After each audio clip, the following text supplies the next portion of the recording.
ஐயனார் துணை சீரியலில் அடுத்து நடக்க போகிற பரபரப்பான நிகழ்வுகளை நாம் பார்க்கலாம். கார்த்திகா சேரன் வீட்டுக்கு சேரனை தேடி வந்திருந்தாங்க. மாமா, என்னைய கல்யாணம் பண்ணிக்கோங்க, எனக்கு அந்த கல்யாணத்தில் இஷ்டமே இல்லை, நான் சின்ன வயசுலேருந்து நீங்கள் தான்ங்கிற மாதிரி வளர்ந்துட்டேன், என்னைய கட்டிக்கோங்க மாமா அப்படின்னு சொல்லி நம்பி வந்திருந்தாங்க.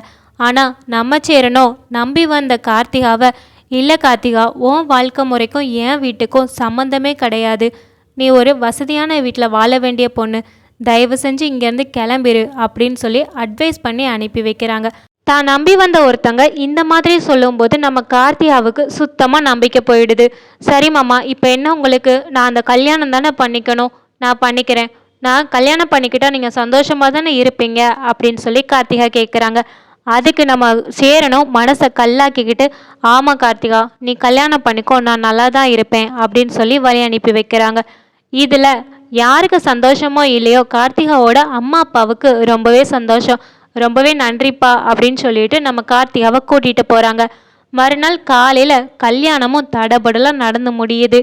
இதை நம்ம சேரனால் ஏற்றுக்கவே முடியலை. என்னதான் நம்ம சேரனா எல்லார் முன்னாடியும் சந்தோஷமாக சிரித்து பேசி இருந்தாலுமே அவங்க தனியாக இருக்கும்போது ரொம்பவே கஷ்டப்படுறாங்க.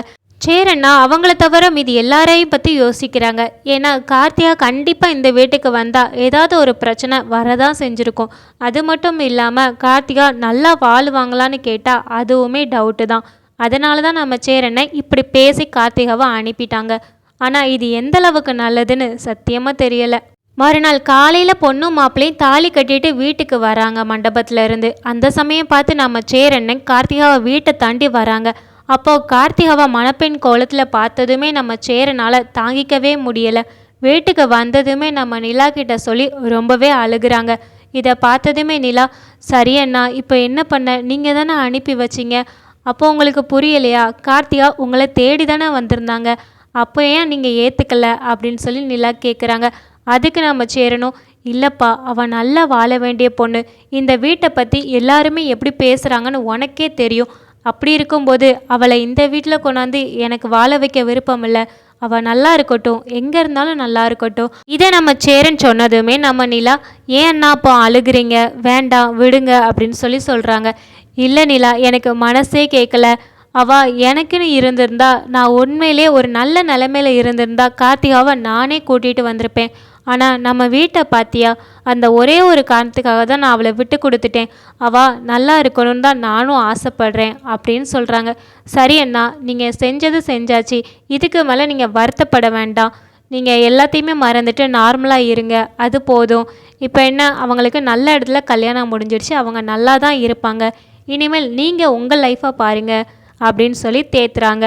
அதுக்கு நம்ம சேரணும், வெளியில் என்ன தான் பேசி சிரித்தாலுமே தனியாக போய் கஷ்டப்பட தான் செய்கிறாங்க.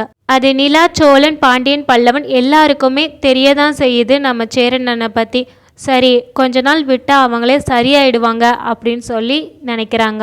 சேரன் கார்த்திகா கல்யாணம் தான் கடைசி வரைக்கும் நடக்கும்னு நினச்சிக்கிட்டு இருந்த சமயத்தில் நம்ம கார்த்திகாவுக்கு இன்னொரு மாப்பிள்ளை கூட கல்யாணம் ஆயிடுச்சு. இதை பற்றி நீங்கள் என்ன நினைக்கிறீங்கன்னு சொல்லி கமெண்ட்டில் சொல்லுங்கள். இந்த வீடியோ பிடிச்சிருந்தால் லைக் பண்ணுங்கள், தொடர்ந்து நம்ம வீடியோக்களை பார்க்க சப்ஸ்கிரைப் பண்ணுங்கள். தேங்க்யூ ஃபார் வாட்சிங்.